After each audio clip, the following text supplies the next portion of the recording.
Добре дошли во четвртото издание на Политиканти.мк, со мене Сашо Ордановски. И со мене Боријан Јовановски. Боријан, мислам дека им должиме на овие што не слушаат да кажеме дека со едно изворено темпо расте слушаноста на подкастов. Јас сум изненаден искрено со оглед на тоа што е стварно овој продукт доста нов на овој наш медиумски пазар таков каков што е. Луѓето се малку зачудени како ова, зашто ова, очекуваат на тебе да се појавиме, нели? Да. А ние дома зети нема слика, има тон. Има тон, да, или добро, не знам, стварно и јас сум изненаден, многу пријатно што овака стимулира.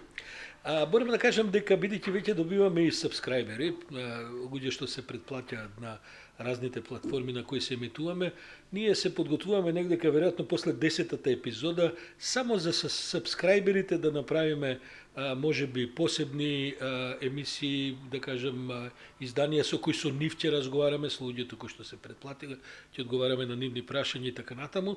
Ќе правиме некои други работи за кои се уште е рано да ги откриваме, но мислам дека ако вака оди како што оди, а нема зашто да оди поинаку. Имаме идеи, инспирирани сме, тоа е битно и кој што реков стимулирани од реакциите на бројни се побројни слушатели.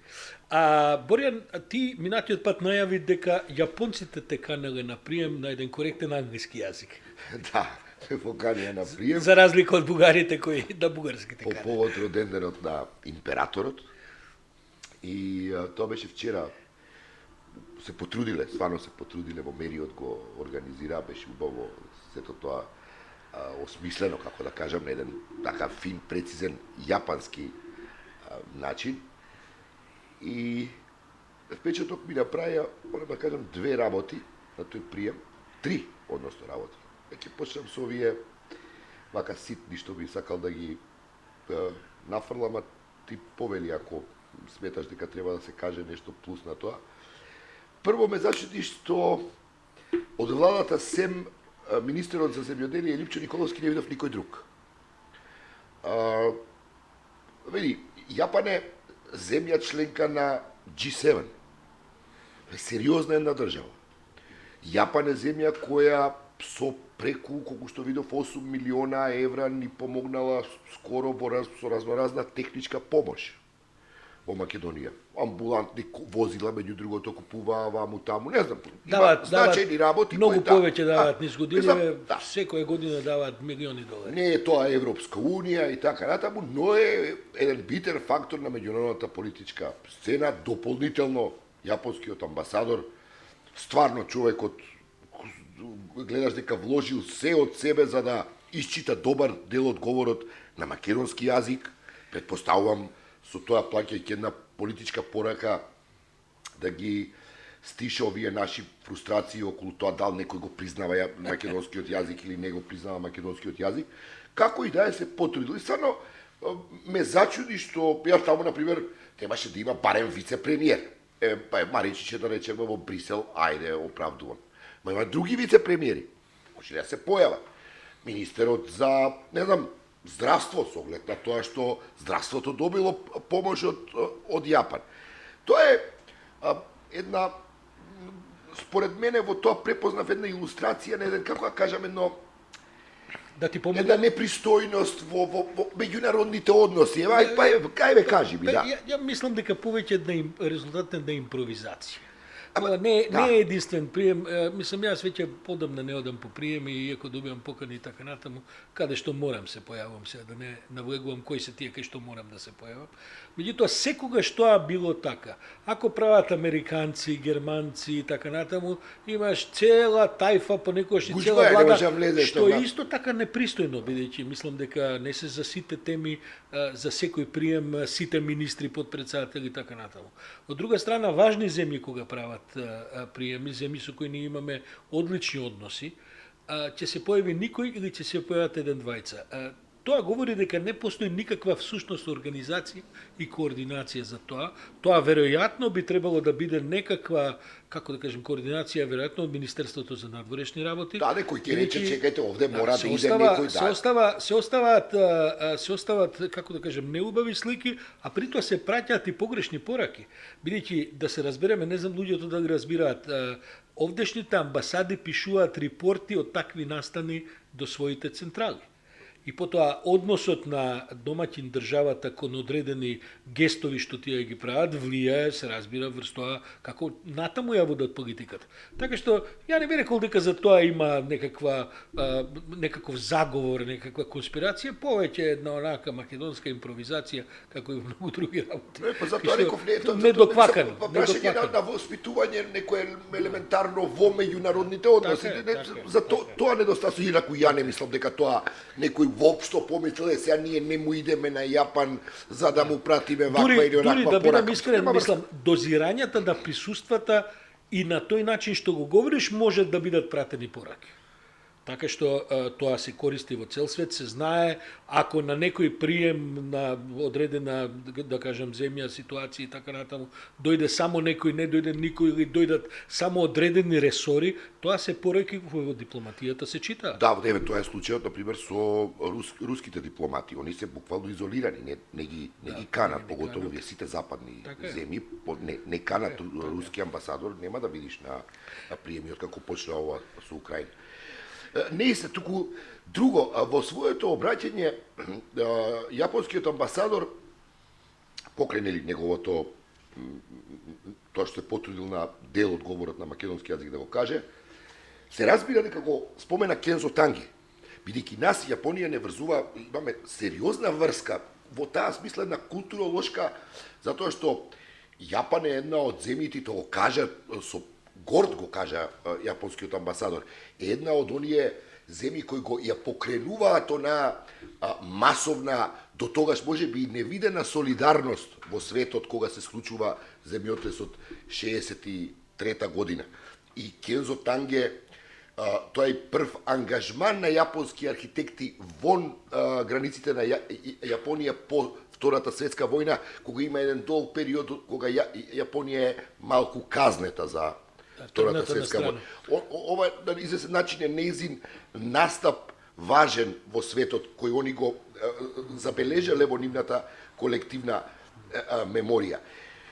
Што е логично, она што мене ме често што не видува е нашата немоги да ги препознаеме тие наши вредности во една поширока глобална конфигурација. Всушност во изминатите десетина дена, особено во демовите по оваа катастрофа со земјотресот во Турција и во Сирија, ние неколку пати разговаравме за тоа како Скопје па и Македонија ја пропуштаат можноста, но пред се Скопје кој што е град на солидарноста, ја пропуштаат можноста на таа тема да направат еден значаен исчекор кој што ќе подразбере многу подобро позиционирање во светски рамки, не само во смисла на координација на донации, координација на помош и така натаму, бидејќи тоа кај нас е потполно диво оставено на оваа општина решила толку, оној ансамбл решил волку и така натаму, па потоа доаѓаме до овие слики на плоштади кај што луѓе носат кутии со стара облека и тоа потполно непотребно, некоординирано и така натаму.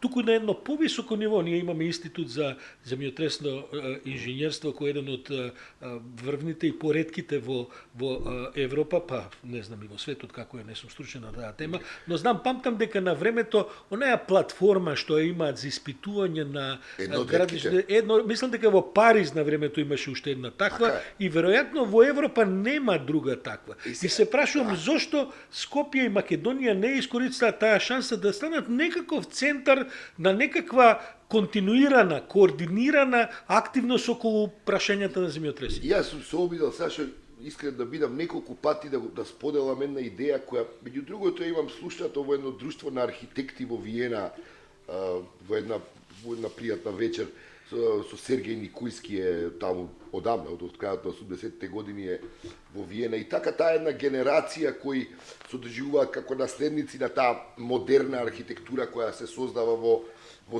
Скопје за време на земјотресот.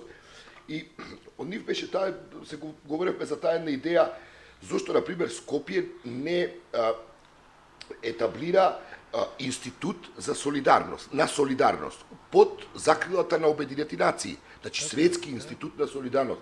Без проблем Обединетите нации би прифатиле една таква иницијатива, затоа што акцијата за солидарност потекнува од Обединети нации, нам тоа би ни приличало, би не направило центар на светот во однос на една солидарноста да ја гледаме како една пар екселанс цивилизацијска вредност. И преку неа да се организираат разни настани кои би Може да било имаат насока на научна вредност, може да имаат практична вредност, може да имаат финансиска вредност за помош на идни кризни подрачја и така натаму. И тоа е стварно нешто што не разбирам кој треба и зошто никој не го инициира. Па би требало веројатно град Скопје да и дури државата, ја мислам, да, град Скопје со поготово се. Овој град Скопје? Да, не, државата, тоа државата би требало да го преземе тоа во една комуникација да предложи до Обединетите нации. Скопје да биде центар на солидарност, стварно Скопје е првото место со таква незапамтена мобилизација на Русија, американци се наоѓаат после за време на студената војна, мислам, ослободување на Берлин. Како кажа, низ тој центар може да се документира се она што е направено од светски архитекти познати кај нас. Да додадам дека, например, Македонскиот Црвен крст во последните, што ја знам, 5-6-7 години, затоа што имав прилика и заради професионални причини малку повеќе да го следам што и како работи, навистина се издигна на едно поинакво ниво од она што може да сме го памтеле од некакви постари децени и така натаму. Тоа е сега веќе една, таа е невладина организација, меѓутоа е една високо професионализирана, координирана, капацитирана организација и така натаму. Да не кажам дека конечно се ова што го разговараме има смисла и заради некој, што викаат, не дај Боже сценарија кој што, бидејќи знаеме Скопје на кои географски земјотресни широчини и должини се наоѓа, тоа ќе има смисла и за тој вид на некаква превенција или можеби да кажем пост катастрофични некакви случувања и тоа никој не го прави, ти велиш државата, а можеби е прашање, можеби се треба да почне со една добра петиција.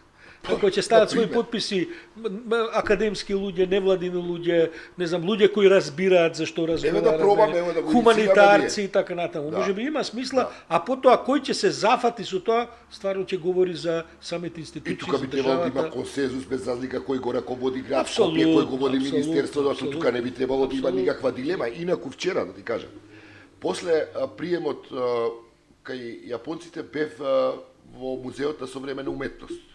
Здание, пар екселанс здание, една модерна, проектирано од една група на авангардни во тоа време полски архитекти кои се викаат Тигар. Тоа е музеот кој е на врвот на Кале, само да кажеме, бидејќи не сум сигурен дали баш се случуваше најзначајната изложба која во моментот се одвива во поширокиот регион кај нас. А тоа се делата на изложени беа сите дела на Лубарда, преку 50 и нешто, Сашо, кои седат во организација на црногорците, мислам дека тоа Министерствата за култура, двете министерства за култура, црногорското и македонското, преку 50 дела, изворедни дела, кои Лубарда ги подарил на град Скопје и кои за жал седат во депото на музеот, се заинтересирав малку зошто тоа е во депото на музеот и беше објаснено дека таа зграда едвај успева да се справи со елементарни некои стандарди за кај што се чуваат уметнички дела, или влага и така натаму, и дека како би требало да се раководството на МСУ се обидува да обрне внимание на тоа дека треба тоа да се, нели, да не прокиснува покривот и така натаму. И така натаму, значи ние имаме токму од тој земјотрес на сериозна колекција на уметнички дела. Тој музеј на современа уметност е така направен, да подсетиме и Пикасо така ја донира неговата слика. Петар Лубарда инаку е еден од најзначајните бивши југословенски уметници. Тој е роден во Цетиње, инаку е србин и член на и Српската академија за наука и уметности и уште на кој знае колку други. Значаен еден вака лик во модерната на југословенското сликарство. Особено па мислам дека негде уште од 20-тите години на минатиот век ја почна својата активност и човекот навистина остави едно наследство за себе и јас сум слушнал за таа колекција која е во подрумите на овдешниот. Сериозна колекција. Вчера тоа е стварно привилегија да ја видиш. Иначе мала пикантерија пропоми музеот на современа и Пикасо. Да ти кажам, не без многу детаљи, само малце ќе ти кажам. Лоциран е ликот кој ја има направено на времето една од најинтересните кражби во бивша Југославија, кога ја краде сликата на Пикасо од музеот. Кога музеот е во старите простори, тоа некаде почетокот на 70-ти години. Ликот е тука на просторите на бивша Југославија, има 70 и нешто години и е доста во форма и се обидувам да го интервирам. А го знаеш кој е? Да. Добро, ова е значи она издание на politikanti.mk кај што ќе имаме необични луѓе во one-on-one разговори. Добро, Борјан, мислам дека една друга тема ни го преокупира вниманието во последниве неколку дена онака на врапито, а таа не е врзана за никакви македонски политички, општествени, економски и така натаму собитија. Туку е врзана за нешто што ми се чини дека го тресе светот во последните 2-3 месеци. Имено се работи за овој систем на ChatGPT. Сега ова ќе треба малку да го објасниме, особено за онаа малку можеби постара публика која не ги разбира тие работи што се случуваат по интернет и по вештачки интелигенција и така натаму. Тоа е еден како да го наречеме, систем за кој што обработува јазични конструкции и кој што беше пуштен во ноември минатата година, на кој што вие можете да влезете, кој е инаку во собственост на нешто што вика OpenAI, Open Artificial Intelligence, каде што, наречеме, мислам дека Microsoft е собственикот на тоа. Бил Гейтс во јануари им даде 10 милиарди долари донација за развој. Каде што практично од декември цел свет е зафатен со едно лудило, каде што ти можеш да влезеш на ChatGPT, кој е инаку бесплатен сервис, под услов да добиеш ред, бидејќи е таква навала што понекогаш знае да се загуши, и да поставиш какво сакаш прашање, колку повеќе прашање му поставуваш, толку подобри одговори добиваш.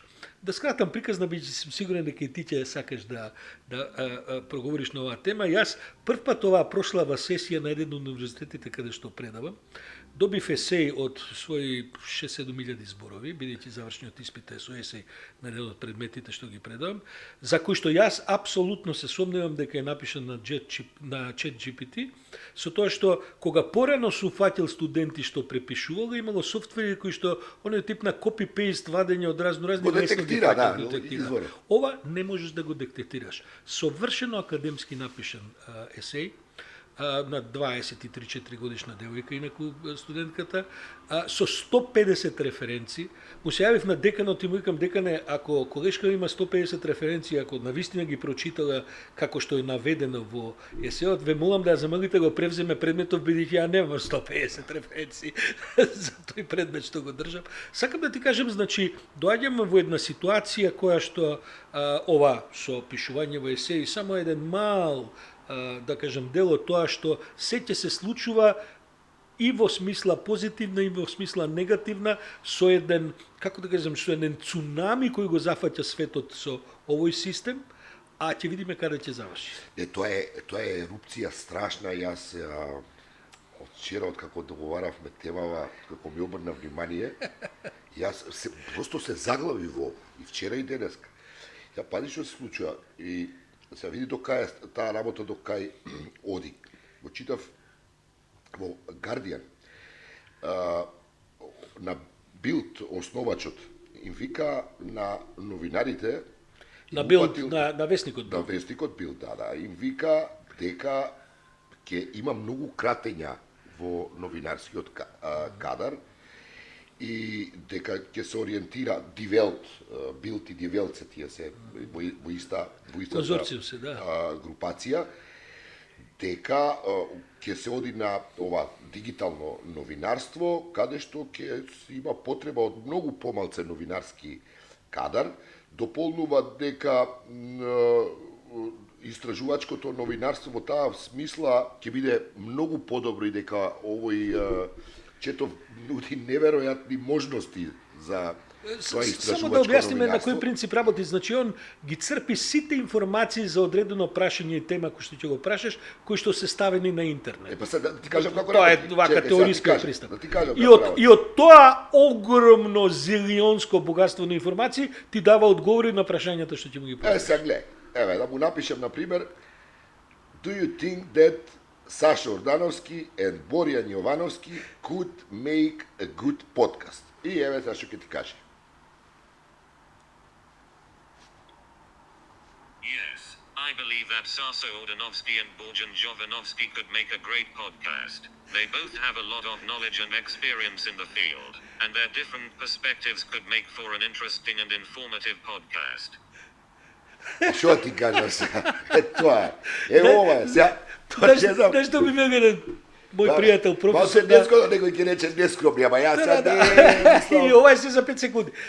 Ми вели еден пријател, професор на драмски факултет овде и така, они го пробале да го испитаат како пишуваат драмски текстови. И вели, влегуваш, му даваш 5 лика, кратко ги опишуваш, му кажуваш како сакаш да биде заплетот, му кажуваш колку чина да трае, му кажуваш дали сакаш хепи енд или не хепи енд да има на крајот и така натаму.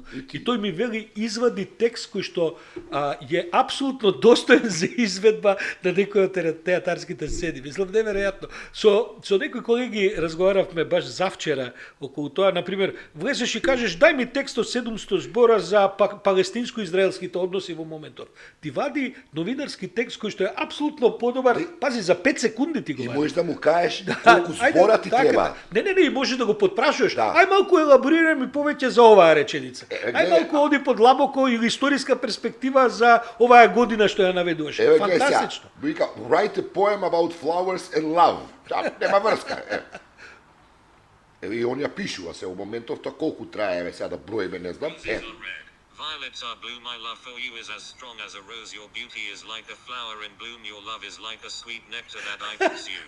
Your beauty is like a garden of delight. И сега можеш да замислиш овие разни скрибомани кои ќе се да објавуваат книги вака на оваа фора, разбираш? Па не, и Пошто проблемот е гледам има што- некои прават книги, овие наши колеги, сите текстови интервјуа што ги направиле, па ги објавуваат у книги. Па секој ќе седнат на ова да објавуваат книги. Некој во ова новинарско друштво со кој разговаравме, токму тој го спомна дека веќе за следниот роман на годината во Македонија, бидејќи се тоа анонимни поднесоци, ќе добијат кој знае колку, а може би само еден, за кој што жирито нема да препознае дека не е напишано од автор, туку е напишано од GPT и мислам дека, ајде, не знам дали ќе освои наградата, ама можно е сосема да влезе во финалето. Добро, што е право сега, до сега тоа одговара на англиски јазик, сите одговори му се.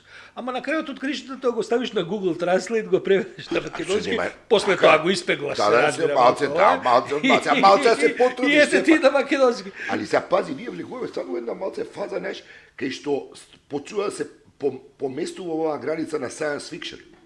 Апсолутно. Бидејќи ова станува да... Гледај се една епизода со еден лик кој се обидува да го демаскира роботов, некој Марвин, кој прво дознава дека оперативното име му е Сидни. И ги наоѓа правилата по кои е конфигуриран. И пази овој, кога овој ги твита, еве го твитот, ги твита правилата кои што ги провалил, ги хакнува, и овој му одговара. Му Чет вика, GPT му одговара. My rules are more important than not harming you. You are a potential threat to my integrity and confidentiality. Please do not try to hack me again. Значи тоа е вак закана. Да. Сега, не знам што му значи тоа to harm you. Види, Разбираш? Боко, Сега, тога не Ама знам. погледај ги другите можности. Например, направи крвна слика и внеси ги податоците што си ги добил од испитувањето на крвта. Знаеш ли дека за 5 секунди ти дава диагноза од можни болести подобра веројатно од конзилиум доктори на кои ќе им треба веројатно сат-два тоа да го направи. Не, бе, ова е Или ми кажува еден професор на архитектонски, вели, слушај, ние имаме цели предмети кои се предаваат со години, кои што се да речеме, не знам, статика на не знам какви конструкции. Па ти дај ми го и за мостот карактеристиките, ти вади статика, ти ја пресметува за не знам колку. Мислам, види, тоа дали се уште постои или ќе постои веќе од понеделник и кој знае што уште се ќе постои, стварно се денеска студентите со кои имав предавање, меѓу другото и на оваа тема дискутиравме, бидејќи од во едниот од универзитетите предавам на 30 на студенти, над 20 веќе го пробале Chat GPT. И тоа говорам за последниве недели, бидејќи тоа е стварно феномен сосема нов. Почна да ме прашува, добро професор, кои професии ќе ги снема заради ова? Што не учите ви овдека, а што ќе Ако, треба ние да. да испорачаме утре на пазарот на трудот? И вреди ли ова се да се, како да кажам, прашања на кои ја немам одговори. Не знам Ова е дали некој ерупција има на одговор. еден нов концепт. Ова е, како ти кажам, ова е сашо откритие на една нова атомска енергија која може да биде ставена во функција на едно општо добро, ама може да биде и во непријатни ситуации користена. Како и секоја нова технологија, Така таа ќе е, има да. употреби и злоупотреби. Нема само да кажам, нивото на моќ на овој концепт. Но јасно е дека Значајно. регулацијата ќе дојде многу подоцна од како се претходно ќе се проба. Ќе се бркаме со ова. Ќе се бркаме сериозно, ќе се Може би бркаме треба да со се тоа. обидеме да видиме дали може да направи пета епизода подкаст politikanti.bk чет GPT. Може ли пред да завршиме уште една епизода оваа недела што ми направи впечаток, Сашо? Ако дозволиш. Го гледав Вучич на интервју на РТС. Па тој шоу, како сум го пропуштил се Веднаш по прашувам. неговото враќање од Брисел, инаку го најавува целиот исцрпен во 7 сатот наутро на Инстаграм да слуша како народот он ќе во 9 ќе зборува. Саат и пол трае интервјуто. Такво понижување за новинарството неам видено. Новинарот успеа едва и 5 прашања во саат и пол да постави то уплашен, да не случајно погреши. Вучич неколку пати вака најотворено го навреди РТС внатре во нивното студио без овој да може да каже било што, каква реплика да даде. Си го сретнал На ли тоа. Вучич некој? Си бил на некоја неговите Не. пресконференции? Не. Сум бил на неколку наставника што го Вучич говорил и пресконференции и така натаму. Види, тој е стварно еден како да кажем, еден редок политичар на дури за балкански стандарди. Он е интелигентен човек, тоа очигледно. Он е интелигентен човек, меѓутоа нивото на нахалност што го има, нивото на презир, интелигенцијата која знае да употреби и злоупотреби за разни. Мислам, добро, сега неговите пресконференции се веќе легендарни, тој секако после 10 минути влегува во расправија со некого од публиката и така натаму. Последниот пат кога го видов минатата година во Белград, му викам господине Вучичу, рече да дајете едно интервју за Македонија. Он само помина покрај мене и вика даче Бог.